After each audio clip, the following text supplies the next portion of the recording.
এটা হচ্ছে আমার মায়াবী পরী, মিষ্টি পরী, সুন্দর পরী, লক্ষ্মী পরী। আমার মেয়ের মতো পরী আর কোথায় আছে? তো আমার মেয়ে সব সময় আমার কাছে পরী। আমি জানি প্রতিটা মায়ের কাছে তার মেয়ে একটা পরী, একটা সোনা বাচ্চা। তো আমার লাবিবা সব সময় লক্ষ্মী, সব সময় মায়ের কথা শুনে, সব সময় মায়ের পাশে পাশে থাকে। মা যেটাই বলে সব সময় সেটাই শোনে। তো মাশাআল্লাহ আমার লাবিবা আমার কলিজার টুকরা।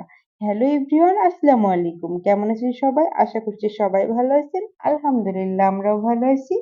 আর চলে আসলাম আজকে একেবারে ভিন্ন একটা ব্লগ ভিডিও নিয়ে। তো লাবিবা ছিল একদমই আলাদা। তো ও কি করলো?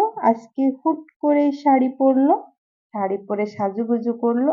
ইভেন আমাকে বলল সব সুন্দর করে সাজুগুজু করিয়ে দিতে। তো আমিও তো এক কথায় সেই কাজ, তাকে সাজুগুজু করিয়ে সোজা ছাদে নিয়ে চলে গেলাম। আর ছাদে যেয়ে কুট্টুস বুড়িটা একদমই লাফালাফি করতে করতে ঘেমে গেছিল।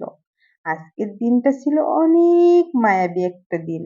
আকাশে ছিল অনেক গোধূলির রং, অনেক সুন্দর মেঘ ভেসে বেড়াচ্ছিল চারিদিকে।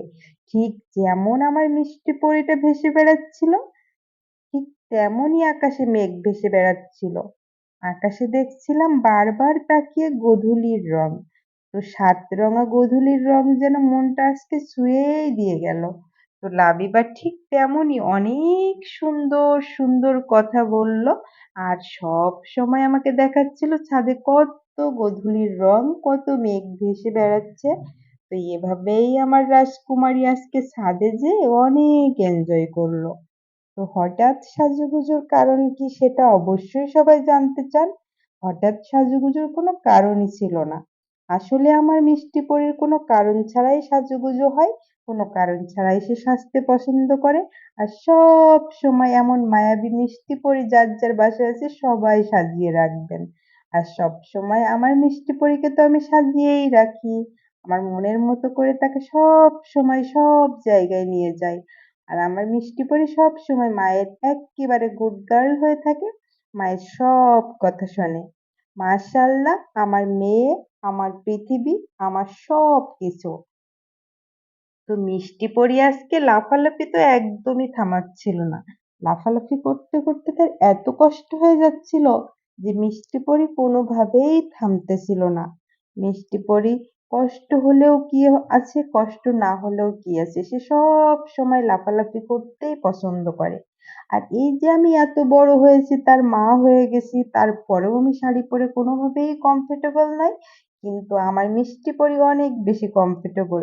সে সবসময় শাড়ি পরে এক্কেবারে ইজি ভাবে হাঁটাচলা করে, ইজি ভাবে থাকে।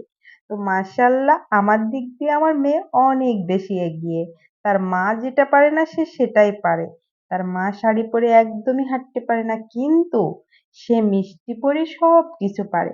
সে শাড়ি পরে সুন্দরভাবে হাঁটতে পারে। মাশাআল্লাহ আমি অনেক বেশি হ্যাপি। আমার বাচ্চাটা এত সুন্দর করে শাড়ি পরে একেবারে গোছালো টাইপের একটা, মানে মিষ্টি পরী যেহেতু সে তো সবকিছুই পারবে। তো আমার আজকে এত ভালো লাগতেছিল যে আমি তাকে প্রথম থেকেই যেভাবে বলেছি সে সেভাবেই সাজুগুজু করেছে। তো আমার অনেক ভালো লাগতেছিল যে ও সব সময় সাজতে ভালোবাসে আর নিজের কোনো সাজ সে নষ্ট করে না। আর বারবার ছাদ থেকে উঁকি দিয়ে দিয়ে দেখার চেষ্টা করছিল নিচটা কত সুন্দর দেখায়। কারণ আমি বারবারই তাকে বলেছিলাম, জানো আম্মু, ছাদ থেকে নিচে তাকালে অনেক সুন্দর দেখায়। তো বলছিল, আম্মু দেখো কত আম গাছ, কত সবুজ, কি সুন্দর দেখতে, তাই না? আমি বললাম, হ্যাঁ মা, ছাদ থেকে আমরা যেটাই দেখি না কেন সেটাই সুন্দর লাগে। তো সবসময় বলবা মাশাআল্লাহ, অনেক সুন্দর। তো ও বলছিল, হ্যাঁ আম্মু গাছগুলো কি মাশাআল্লাহ। বললাম, হ্যাঁ মা, সবসময় এমন বলতে হয়। তো ও সব সময় আমার কথাগুলো শোনার চেষ্টা করে মন দিয়ে। তো এই যে এখন আরো উপরে ওঠার চেষ্টা করতেছে, তো আমি বললাম, না তুমি এখন একটু উকি দাও তো। তো ও আমাকে উকি দিয়ে দিয়ে দেখাচ্ছিল যে কিভাবে উকি দিতে হয়।